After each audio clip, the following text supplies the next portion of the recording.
কাল মাস্টার মশাই এমন মার মেরেছেন যে আজও পিঠ চচ্চর করছে। আজ এর শোধ তুলবো, ওকে আমি তাড়াবো। কেমন রে মধু, পুরোনো পড়া সব মনে আছে তো?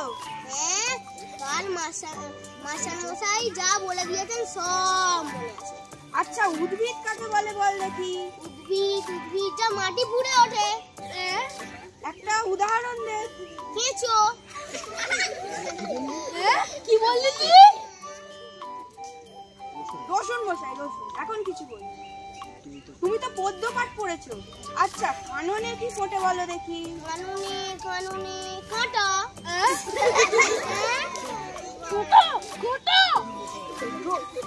কি মশাই মারেন কেন?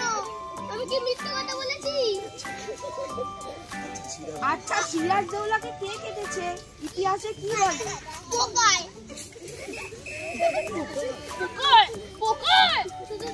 মিচি মিচি মার খেয়ে শুধু মরছি। পুরো সিরাজদৌলা কেন? ইতিহাস করাই পোকায় কেটেছে। এই দেখুন। ব্যাকরণ মনে আছে? আছে। কর্তা কি?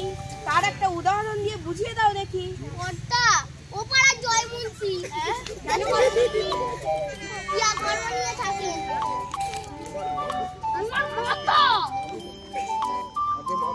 আগে মাথা না, ওটা পিঠ। কাকে বলে? জানি নে।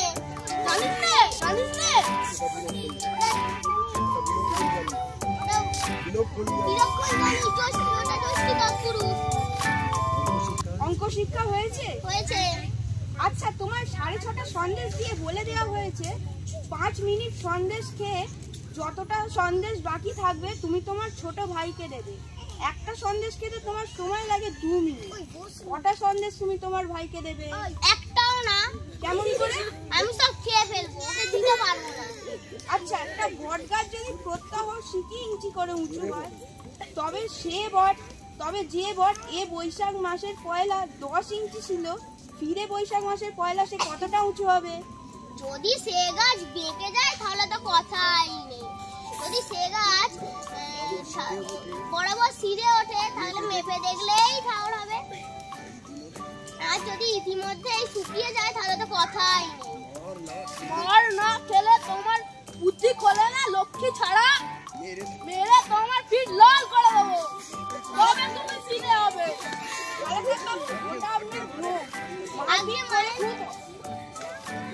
আগে মায়ের যেটা খুব সিধে জিনিস বেঁকে যায়। কালাচাঁদ বাবু, ওটা আপনার ভ্রম। মারপিট করে খুব অল্প কাজই হয়। কথায় আছে, গাধাকে পিটালে ঘোড়া হয় না, কিন্তু অনেক সময় ঘোড়াকে পিটালে গাধা হয়ে যায়। অধিকাংশ ছেলেই শিখতে পারে, কিন্তু অধিকাংশ মাস্টার শেখাতে পারে না। কিন্তু মার খেয়ে মরে ছেলেটাই। আপনি আপনার বেদ নিয়ে প্রস্থান করুন। দিন কতক মধুসূদনের পিঠ জুড়ো, তারপরে আমি ওকে পড়াবো। বাঁচা গেল। বাঁচা গেল মশাই, এ ছেলেকে পড়ানো মজুরের কর্ম, কেবলমাত্র ম্যানুয়াল লেবার। 30 দিন একটা ছেলেকে কুপিয়ে আমি মাত্র 5টি টাকা পাই। যদি সেই মেহনতে মাটি কোপাতে পারলে দিনে 10টা টাকাও হয়।